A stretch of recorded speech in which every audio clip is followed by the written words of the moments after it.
솔로몬 이후의 이 왕들의 이야기를 함께 살펴보고 있습니다. 솔로몬의 아들은 르호보암이었죠. 르호보암 시대에는 솔로몬 시대의 모든 영광과 번영이 역전되고 또 역행되는 시대를 맞이하게 되었습니다. 솔로몬의 시대는 그야말로 연결과 확장의 시대였는데 이 르호보암의 시대는 단절과 분열의 시대였습니다. 아버지 때 이루었던 많은 것들이 다 빼앗겨지고 또 모든 것들이 망가져 버린 시대라고 감히 말씀드릴 수 있습니다. 그러나 하나님께서 이러한 르호보암에게 우리가 지난 2주간에 걸쳐서 생각해 본 것처럼 최저 은혜를 허락하셨습니다. 그 르호보암의 삶은 최저 은혜의 삶이었다고 감히 말씀드릴 수 있는 것이지요. 오늘은 이 르호보암의 아들 아비야가 어떠한 삶을 살았는가, 특별히 그가 여로보암과 어떠한 전투를 벌였고 그것이 어떤 의미가 있는가가 오늘 이 말씀 속에 기록되어 있습니다. 아무쪼록 이 말씀을 통해서 이 땅을 살아가는 우리의 삶 속에 주님께서 허락하시는, 또 주님께서 원하시는 삶이 무엇인가, 또 우리는 그 앞에서 어떠한 모습인가를 같이 생각해보고 또 반성하고 또 회복되는 시간 되시기를 예수님의 이름으로 축원합니다. 아멘. 본격적으로 우리가 이 말씀 본문에 들어가기 앞서서 아비야에 대해서 우선 생각해 볼 것이 2가지 정도 있습니다. 첫 번째는 무엇이냐면 그의 재임 기간이 굉장히 짧았다는 거예요. 우리 1절과 2절 같이 한번 읽어보겠습니다. 우리 1절 2절 같이 읽습니다. 시작. 여로보암 왕 18째 해에 아비야가 유다의 왕이 되고 예루살렘에서 3년 동안 다스리니라. 그의 어머니의 이름은 미가야요 그와 사람 우리엘의 딸이더라. 아비야가 여로보암과 더불어 싸울세. 아멘. 그러니까 몇 년 통치했다는 거예요? 3년밖에는 통치를 못했다라는 거예요. 근데 이게 참 우리한테 많은 생각을 불러일으키는 것이 무엇이냐면 그의 아버지였던 르호보암이 이 아비야를 왕위에 세우기 위해서 정말 많이 노력을 해요. 이 아비야는 특별히 이 르호보암이 굉장히 사랑하는 아내의 자녀였기 때문에, 자식이었기 때문에 정말 르호보암이 이 아비야를 왕으로 세워서 그의 통치가 안정적으로 이루어질 수 있도록 최선의 노력을 다 합니다. 우리 역대하 11장 21절에서 23절 같이 한번 읽어보겠습니다. 앞에 화면이 준비되어 있습니다. 같이 읽겠습니다. 시작.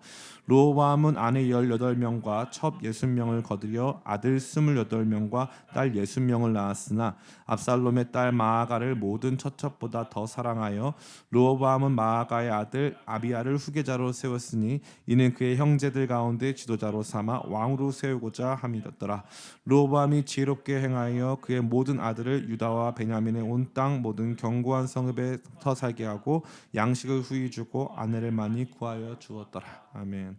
이 아비야를 세울 때 자식이 몇 명 있냐면은 아들이 28명입니다.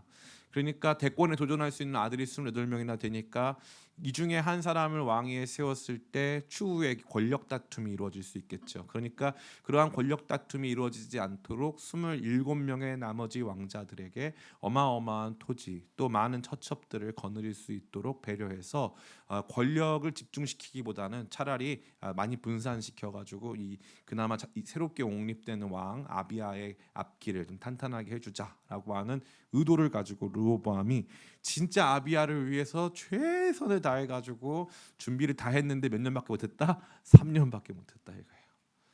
내 아들, 내가 사랑하는 이 아들이 오랫동안 통치할 수 있도록, 안정적으로 통치할 수 있도록, 나머지 27명의 왕자들이 어떻게 할 수 없도록 정말로 다 준비해가지고 모든 방법을 다 강구해서 정말 이 안정적인 왕권을 물려주었는데 몇 년 했다? 3년.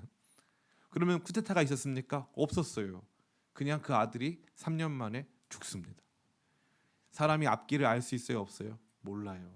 모릅니다. 나는 최선을 다했지만 모든 것이 허사가 된 것이죠.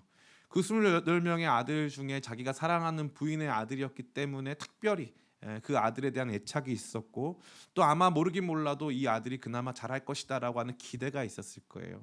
그런데 그런 애착과 기대가 정말 이 무색하리만큼 너무 빠르게 아빠 돌아가신 지 얼마 안 돼가지고 아들이 뒤따라서 3년 만에 그의 왕위가 맞춰지고 그의 생이 마감됐다고 생각한다면 우리에게 있어서 우리가 지금 우리 자녀들에게 또 혹은 다음 세대에게 아니면 우리가 우리 자신의 미래를 위해서 꿈꾸고 수고하는 모든 것들이 정말 안전한 것일까?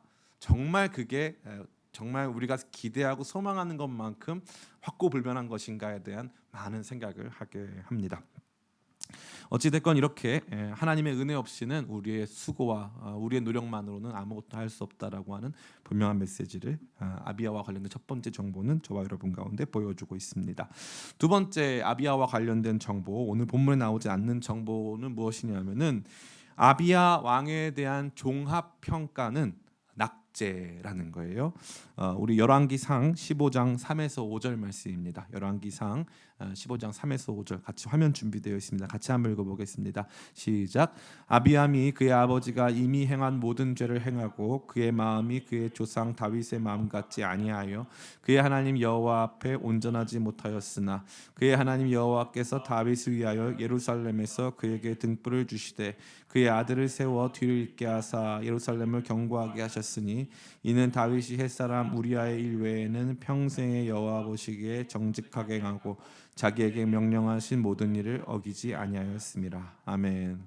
그러니까 아비야, 여기선 아비암이라고 되어 있는데 아비야를 뜻하는 것입니다. 이 아비야에게 있어서 이 종합평가, 그에게 내려진 종합평가는 그야말로 그의 아버지였던 다윗, 그의 할아버지죠. 할아버지였던 다윗과 비추어 봤을 때 전혀 칭찬받을 만한, 전혀 이렇게 잘했다고 생각할 수 있는 여지가 하나도 없는 그러한 왕이었다, 낙제점이었다라는 것을 우리 모두에게 보여주고 있습니다. 이 두 가지 내용, 그의 통치가 매우 짧았다, 그리고 그는 낙제한 왕이었다, 하나님의 시선과 판단에 낙제한 왕이었다라고 하는 이 두 가지 정보를 마음에 놓고 이 말씀을 함께 같이 읽어 나간다면 더 깊이 이 말씀이 저와 여러분 가운데 주는 메시지를 만나게 되리라 확신합니다.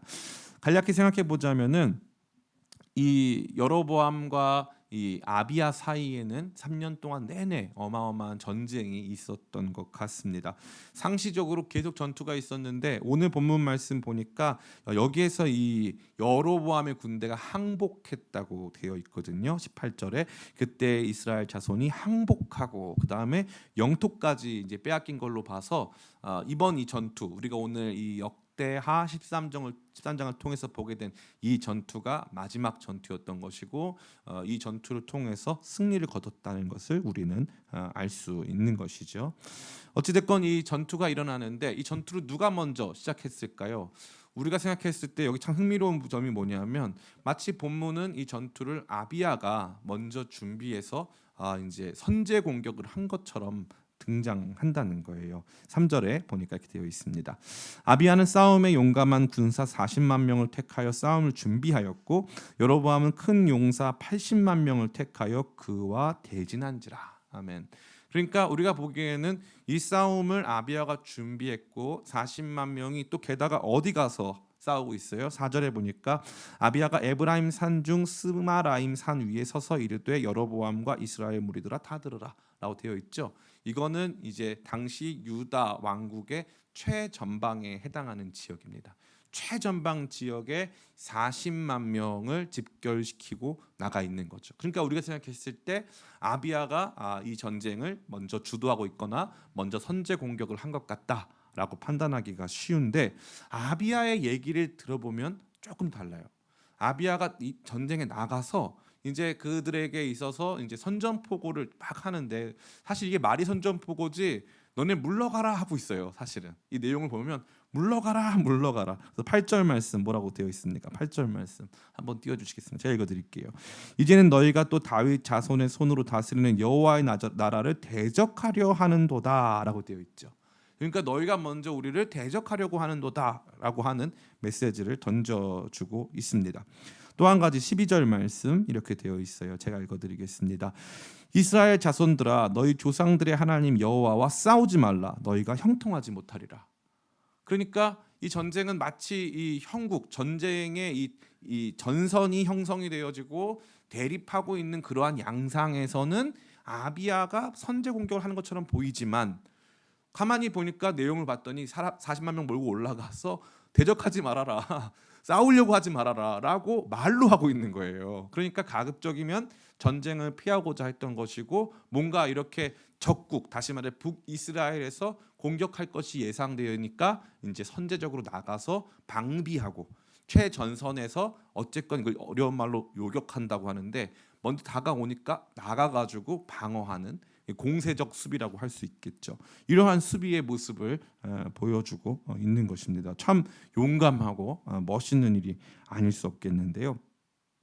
어쨌건 이런 모습 속에서 너무나도 이 흥미로운 것은 그 뒤에 단순히 전쟁을 수행해가지고 하나님의 놀라우신 능력으로 남유다가 북이스라엘을 완전히 꺾었다, 이겼다라는 내용만 나온 게 아니라 아비야가 갑자기 선지자처럼 행동을 하는 거예요.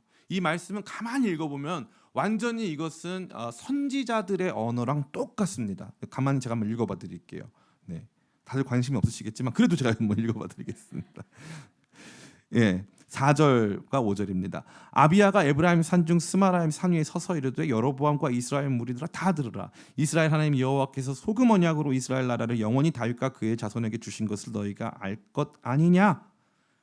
그러니까 갑자기 선포하고 하나님께서 지금 이 남유다 왕국이 가진 정통성, 하나님께서 이 남유다 북이스라엘 합쳐서 이스라엘 왕국인데 이 이스라엘 왕국을 하나님께서 다윗 언약이라고 하는 기초 위에 세우신 것을 너희가 알지 않느냐라고 말하면서 다윗 언약에 기초해 가지고 선지자적인 선포로 북이스라엘 사람들을 책망하고 있음을 우리는 볼 수 있는 것이죠.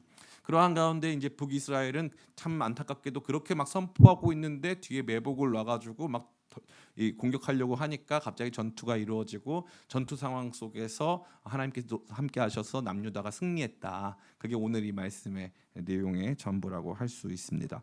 이 속에서 부각되는 세 가지가 있는데요. 참 흥미로운데 첫 번째, 아비야 왕은 하나님 뜻에 대한 바른 지식을 갖고 있었다는 거예요. 여기 등장하는 내용 그 어떤 것도 아비야 왕 입에서 나오는 말은 틀린 말이 하나도 없습니다. 단 한마디도 틀린 말이 없어요. 단 한마디도. 하나님께서 정말 기뻐하실 만한 그러한 지식을 가지고 북이스라엘이 지금 공격하려고 하는 이 태도나 북이스라엘 왕국과 남유다 왕국의 이 분열이 얼마나 잘못된 것인가, 누가 이것을 촉발했는가에 대해서 정확하게 하나님의 관점에 의거해서 말해주고 있는 바른 지식을 갖고 있다는 것을 보여주는 것이죠. 그 영적 의식과 더불어서 역사 인식까지 완벽한 바른 지식, 하나님을 알고 시대를 분별하고 자기의 상황을 분별하는 바른 지식을 갖고 있었다는 거예요, 아비야가. 두 번째는 참 흥미로운 것은 뭐냐면 아비야 왕은 하나님을 온전히 의지하며 제사장들과 함께 이 전투를 치르고 있다라는 거예요. 우리 12절부터 14절, 이게 아주 흥미로운 부분인데요.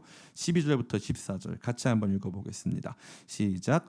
하나님이 우리와 함께하사 우리의 머리가 되시고 그의 제사장들도 우리와 함께하여 전쟁의 나팔을 불어 너희를 공격하느니라.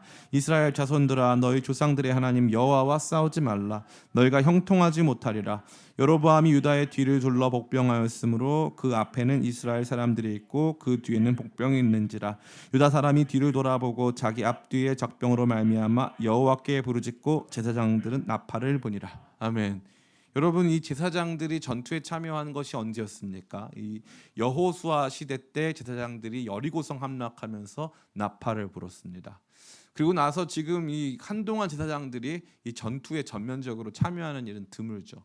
제사장들이 전투에 참여하더라도 이제 뭐 찬양 부르고 뭐 하는 수준으로 참여하는데, 여기 보니까 아비야는 이 전투가 그냥 우리 군인들끼리 하는 전투가 아니라 제사장들이 함께하고 있다라는 것을 강조해주고 있고, 이 전투에서 제사장들이 그 역할을, 특별히 나팔을 부는 역할을 하고 있음을 보여주는 거예요. 나팔은 크게 두 가지를 상징하는데, 하나는 이 전쟁 신호를 상징하고요, 또 하나는 하나님의 임재를 상징합니다. 그러니까 이 아비야는 제사장들과 함께 영적 전쟁으로 이 일들을 수행하고 있었다라는 것을 우리로 보여주는 것이죠. 마지막 세 번째는요, 아비야는 이 전투를 통해서 하나님의 승리를 경험해요. 하나님의 승리. 그 내용만 같이 읽고 마치려고 합니다. 하나님의 승리. 어떤 내용입니까? 같이 한번 읽어볼까요? 우리 15절. 우리 15절부터 16절까지 같이 읽어보겠습니다. 시작. 유다 사람이 소리 지를 때에 하나님이 여로보암과 온 이스라엘을 아비야와 유다 앞에서 치시니 이스라엘 자손이 유다 앞에서 도망하는지라. 하나님이 그들의 손에 넘기셨으므로. 아멘. 이 전투를 아비야와 남유다가 승리했다고 되어 있습니까? 아니면 하나님이 승리했다고 되어 있습니까?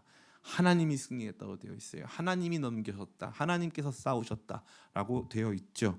그리고 여기 보면 흥미로운 게 어떤 겁니까? 유다 사람이 소리를 지르매. 그러면 유다 사람들이 이 복병들한테 와 소리를 질렀을까요? 아니면 하나님께 소리를 질렀을까요? 이건 하나님께 소리를 지른 거예요. 하나님께 외치고 하나님께 기도했더니 하나님이 유다 앞에서 여로보암과 북이스라엘 온 군대를 치셨다. 제사장들은 나팔을 불어 하나님의 임재를 선포하고 유다 사람들은 그 나팔에 호응하며 하나님께 부르짖고 하나님께 의지하여 이 전투를 수행했는데 하나님께서 수적 열세에 놓여져 있었던 남유다에게 어마어마한 승리를 주셔서 북이스라엘 80만 군사 중에서 무려 50만 명의 사상자를 남기고 항복하게 되어지는 어마어마한 승리를 주셨다. 이게 아비야가 경험한 것이다라는 거죠.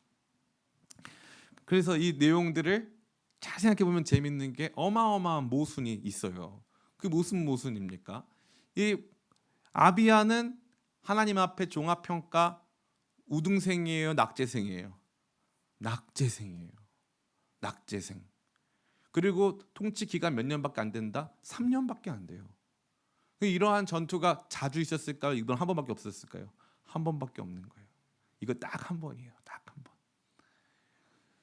하나님께서 주신 바른 지식과 또 제사장들과 함께하고 하나님께서 주신 어마어마한 영적 체험, 놀라운 기적을 경험했어요. 그게 바로 이 아비야죠. 그런데 결론적으로 그의 삶은 하나님의 종합평가에선 낙제였고 그의 통치 기간은 굉장히 짧았다라는 것을 보면서 우리는 어떠한 영적 메시지를 발견할 수 있습니까? 첫 번째, 하나님에 대한 바른 지식이 있어도 그것으로 자신의 삶을 바르게 이끌 수는 없다라는 거예요. 어떤 언약 위에 우리가 서 있고 내가 어떠한 사람이고 어떻게 살아야 되는지에 대한 분명한 지식이 있어도 우리 인생의 종합평가에서는 얼마든지 낙제할 수 있다 이 말이에요. 참 얼마나 신기합니까? 그죠?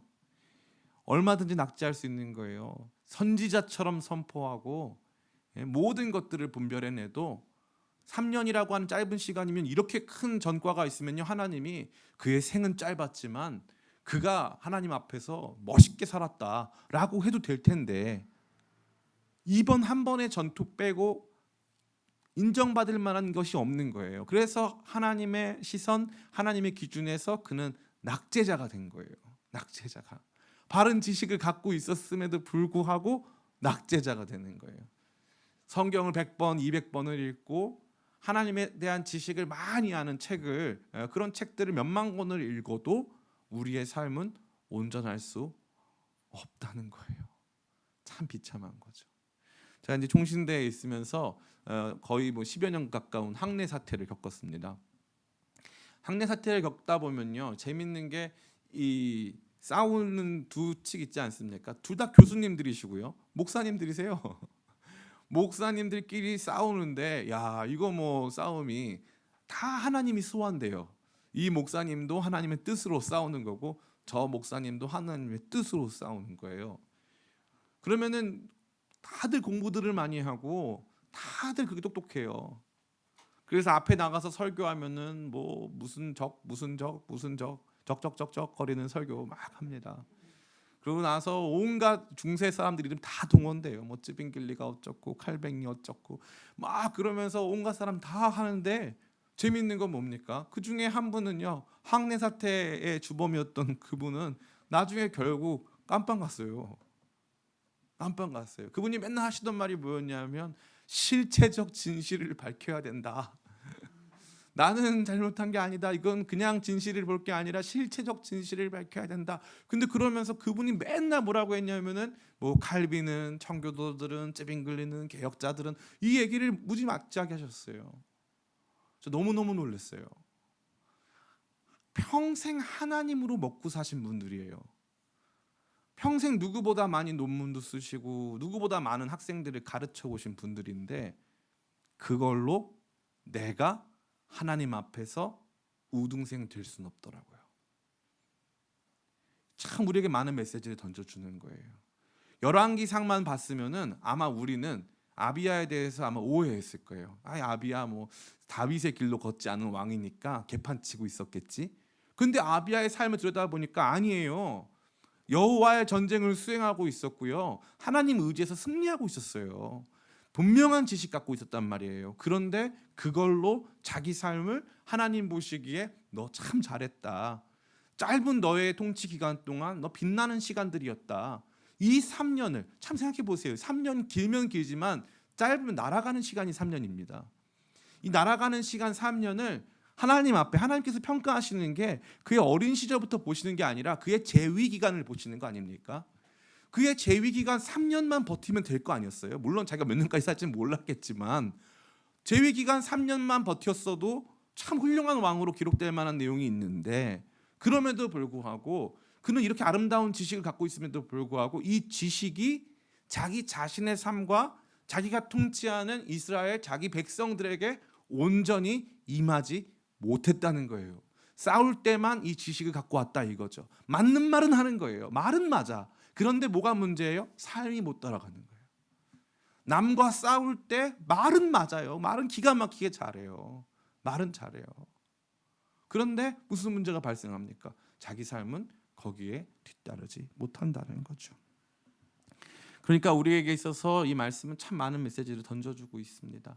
하나님 바르게 아는 지식 너무나도 중요하지만 정작 우리 가운데 더 신경 써야 될 것은 이 지식이 우리의 삶이 되게 하는 거룩한 수고가 뒤따라야 한다는 것이고 이 지식의 실천이 없이 공허한 지식은 결국 우리의 삶도 우등생으로 만들지 못하고 낙제자로 만들 수밖에 없음을 우리 모두가 굉장히 조심스러운 경고의 메시지로 받아야 할 줄을 믿습니다. 두 번째로 이 말씀이 저와 여러분에게 주는 것은 무엇이냐면 하나님의 기적을 경험해도 낙제자가 될 수 있다는 거예요.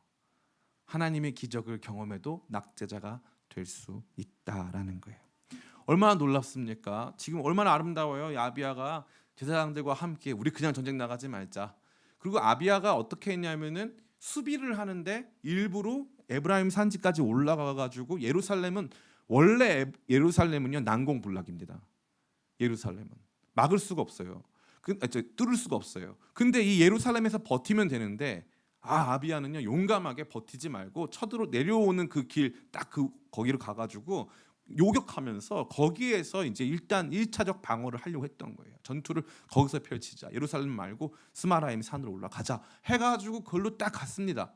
가가지고 거기서 혼자 가지 않고 제사장들을 대동해가지고 야 우리 가가지고 영적으로 싸우자. 우리만 싸우는 거 아니다. 하나님 싸우시는 시간이 될 수 있도록 영적으로 싸우자. 그랬더니 가가지고 선지자적으로 선포했고요. 백성들은 기도하면서 싸웠고요. 제사장들은 나팔 불어가지고 하나님의 전쟁임을 선포해서 엄청난 승리를 거뒀죠.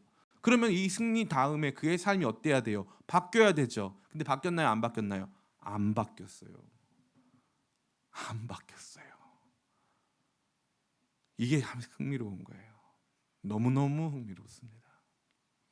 예전에 제가 다니던 교회에서 목사님이 그때가 이제 20여 년 전인데 이 김건모 씨가 뭐 그때 당시 다 아는 일이니까 왜냐하면 김건모 씨가 그때 이제 예수님을 인격적으로 만난 날이었나 봐요. 그래가지고 김건모 씨 어머니는 신앙심이 굉장히 좋으시거든요. 신앙이 좋으시거든요. 그러니까 이제 그 목사님이 설교 중에 김건모 씨를 예화로 드시면서 뭐라고 했냐면 연예가 중계에 나와서 김건모 씨 인터뷰를 하는데 그 생방송이었거든요. 연예가 중계에서 나와서 하는 인터뷰니까 우리 김건모 씨 이번에 새로운 음반 내가지고 다시 잘 되고 상도 받고 하셨는데 어떠냐 이러면은 감사합니다. 뭐 팬분들께 감사드리고 뭐 참 하나님께 영광 돌리고 이 정도만 하면 되는데 계속 내가 하나님 앞에서 교만해가지고 그 얘기를 계속 하는 거예요. 그러고 나가지고 내가 하나님 앞에 교만해가지고 내가 진짜 너무너무 회개했다. 나 진짜 큰일 날 뻔했다. 근데 이제 목사님은 그게 너무 좋으셨던 거예요. 그래서 목사님 설교 중에 뭐라고 하셨냐면은 본인은 그 연예가 중계 리포터는 식은땀을 흘리고 있는데 자기는 그거 보면서 더 해라 그랬다는 거예요. 더 해라 하나님 더 찬양해라 그랬다는 거죠. 최근에 이 김건모 씨 어떻게 되셨죠? 결국에는 이혼했고 참 추문이 흘러나와가지고 이혼을 했어요. 그 뒤에도 방송된 여러 방송들을 통해서 집에 가면 냉장고 말고 술장고도 있고 하는 모습을 보여줬죠. 저는 그래서 연예인들이 막 은혜 받아가지고 집회 다니고 이럴 거를 굉장히 안 좋아해요. 솔직히 말씀드리면. 전 성도님들이 좋아하시니까 저희 교회도 뭐 왔으면 좋겠다 이렇게 하면 얼마든지 부를 마음은 있지만, 저 개인한테 물어본다면 연예인도 하나의 직업이기 때문에 그분이 그 직업을 갖는 것과 그분이 더 큰 영향력을 갖는 것은 저는 그다지 좋지 않다고 생각해요. 그 직업을 가진 것뿐이고 그 직업 가진 사람이 예수님을 믿은 거죠. 그러면 되는 건데, 그거를 막 떠벌리듯이 막 사람들 앞에서 막 하는 일종의 트로피 신앙, 시상식 신앙, 저는 거기에 너무 우리가 매몰되어 있다라는 생각을 많이 합니다. 그 뒤에 우리는 그들의 삶을 보면서 뭘 보는 거예요? 사람이 안 된다 이거예요. 안 바뀌더라 이거죠. 안 바뀌더라. 우리가 잘 아는 그 서세원 씨라고 하는 분 계시지 않습니까? 좀 조심스러운데 목사님 되셨잖아요. 그 옆에 있는 저쪽 교회에서도 예전에 서세원 목사님 된 다음에 초대하고 그랬습니다. 근데 그 뒤에 이제 아내분을 폭행하고 그래가지고 이제 또 구설수에 오르고. 그 조세영이라고 하는 대도, 큰 도둑 있죠. 목사 한 수 받았어요. 목사 한 수 받고 나서 지금 어디 있죠? 그분이 이제 44년생인가 43년생인데 출소만 하면 또 물건을 훔쳐서 또 깜빵 가 있어요. 조양은이라고 하는 이 깡패 두목이 있습니다. 이 깡패 두목 살인자예요. 근데 이분이 은혜 받아서 이분도 선교사가 되고 목사가 됐어요. 근데 지금 어디가 있죠? 깜빵에 있어요. 은혜 한 번 받았다고 100점 맞는 거 아니에요. 이거 우리한테 정말 많은 메시지를 주는 거예요. 이 아비야라고 하는 이 왕이 참 멋있게 전투를 펼쳤고, 이 전투 과정에서 하나님의 영광을 받고 하나님의 이기게 하심을 받고 사람 50만 명을 거기에서 몰살시킬 정도로 어마어마한 이 전쟁의 승리를 경험했지만 그의 삶에 대한 종합평가는 낙제였다 이거예요. 낙제. 참, 이게 얼마나 기가 막힙니까? 그죠? 그러니까 하나님 앞에서 우리가 늘 깨어 있어야 한다라는 분명한 경고를 이 말씀이 주고 있는 거예요. 머릿속에 든 지식으로, 내가 경험한 영적 경험만으로 내 삶이 하나님 앞에 보시기에 거룩하고 온당한 것처럼, 대단한 것처럼 여겨서는 안 된다는 것이죠. 저는 요즘에 이 담임 목사로서 기쁨의 교회에 대한 이 정말 많은 이 아픔, 또 교회에 대한 이제 많은 기대와 소망을 동시에 이렇게 갖고 있어요. 그러면서 이제 어떻게 하면 우리 교회가 건강하고 좋은 교회가 될 수 있을까, 또 우리 교회 성도님들이 어떻게 하면 행복할까, 이런 고민을 하는 가운데서 제가 이제 유튜브 같은 거 보면은 목사님들 설교를, 여기 저기 안에도 있지만 제가 목사님 설교를 얼마나 많이 듣는지 몰라요, 다른 분들. 근데 이제 어떤 목사님 설교는 막 13만 명이 보고 막 이런 목사님인데, 사람들이 이런 목사님 설교를 좋아하나 보다, 나도 이런 목사님처럼 해야 되겠다 해가지고 그 목사님 설교를 듣는데, 야, 이건 도저히 이거는 제가 인정할 수가 없는 설교예요. 너무나 받아들이기 어려운 설교인데 성도님들이 그렇게 많이 들으시더라고요. 그렇게 많이. 제가 많은 생각을 했어요. 교회도 마찬가지다. 그 교회가 얼마나 잘 가르치냐, 좋은 시스템이 있느냐, 좋은 프로그램이 있느냐, 목사가 얼마나 설교를 잘하느냐, 그 교회가 얼만큼 많은 기적이 있느냐가 중요한 게 아니더라는 거죠. 성도가 얼만큼 모이느냐가 생각보다 중요한 문제가 아니라는 거예요. 진짜 진리를 가지고 주님 보시기에 어떠한가, 그 교회가 주님 보시기에 어떠한가. 사람들은 다 기준이 다르잖아요. 이 사람은 이게 맞다 그러고 저 사람은 저게 맞다 그러잖아요. 근데 그 모든 사람의 의견을 다 맞춰서 절충해가지고 평균값을 잘 낸 교회가 좋은 교회일까요? 아니죠. 하나님께서 우리를 여기 세워두셨고 하나님께서 성령으로 날마다 우리를 가르치시고 또 인도하시면서 주시는 그 마음 속에서 우리가 얼마만큼 순종했느냐, 그거 우리 교회가 하나님의 마지막 때 하나님께서 주시는 거룩한 판단 앞에 우리 교회 우등생이다, 잘하였구나, 착하고 충성된 종아, 이렇게 할 것이냐, 악하고 게으른 종아 할 것이냐, 이 두 가지 문제 앞에 서 있는 것 아니겠습니까? 그런데 놀라운 지식, 바른 지식이 있어도, 엄청난 변화, 부흥, 성장, 승리가 있어도 하나님 앞에서는 얼마든지 낙제일 수 있다라고 하는 어마어마한 경고가 이 말씀 가운데 놓여져 있다는 거예요. 마지막 세 번째입니다. 이게 참 중요한데, 바른 지식도 안 되고 바른 영적 경험, 영적 경험의 대단함도 안 되고 다 안 되는 거예요. 그런데 놀라운 건 뭐냐면 이거예요. 한 번의 승리라도 있으면, 그래도 그런 상황이어도 한 번의 승리라도 있으면 하나님이 기억해 주신다 이거예요. 야, 이거 어마어마한 모순이거든요. 우리 생각에는 이거예요. 우리 생각에는 목사님 그러면은 어차피 졌네요. 어차피 바른 지식만 가지고 안 되는 거고 열심히 노력해야 되겠네요. 한편으로 이게 얼마나 율법적이에요. 그죠? 조금만 실수해도 안 된다. 예. 조금만 실수해도 큰일 난다.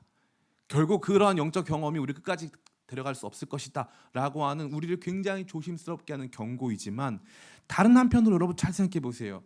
통치기간 3년밖에 안 되고 종합평가에서 빵점 맞은 왕이 아비야예요. 그런데 하나님께서 열왕기에서는 이 내용이 없어요. 아비야 왕은 단순해요. 왜냐하면 통치기간이 짧기 때문에 기록이 딱 두 군데밖에 없어요. 딱 두 군데가 어디냐면은 열왕기 상 15장, 그 다음에 역대하 13장이 다예요. 그러면 열왕기 상 15장에는요, 그가 나쁜 왕이었다. 하나님께서 그래도 일단 이 아비야를 제끼고 뒤에 아사 왕이 서거든요. 아사 왕은 주님 보시기에 좋은 왕이니까 아비야 왕이 통치 기간은 짧은데 그래도 하나님이 은혜 주셔서 뒤에는 아사 왕이 잘 세워졌다. 요 내용하고 그는 평생 여로보암과 싸웠다. 이게 끝이에요. 그게 끝입니다.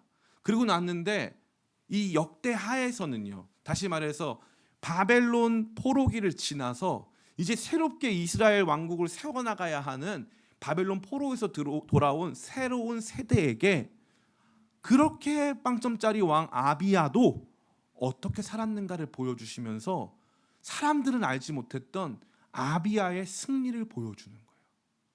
참 기가 막히지 않아요? 우리는 이렇게 생각해요. 목사님 그도 어차피 낙제인데요. 예. 축구에서 1대0으로 져도 지는 거고요. 예? 이 10대0으로 져도 지는 거예요. 그런데 주님께서 이 말씀을 통해서 뭘 보여주시는 거예요? 스포츠 용어 중에 젖잘싸라는 단어가 있어요. 졌지만 잘 싸웠다. 이 단어가 있단 말이에요. 낙제였어요. 볼 것 없어요. 3년밖에 안 돼요.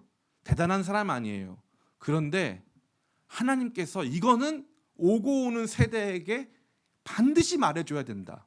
아비야라고 하는 그러한, 어떻게 보면 우리 눈으로 봤을 때는 실패한 왕이고 우리 눈으로 봤을 때는 보여줄 것 없는 초라한 왕이지만 그의 삶에도 불꽃 같은 승리가 있었다 이거예요.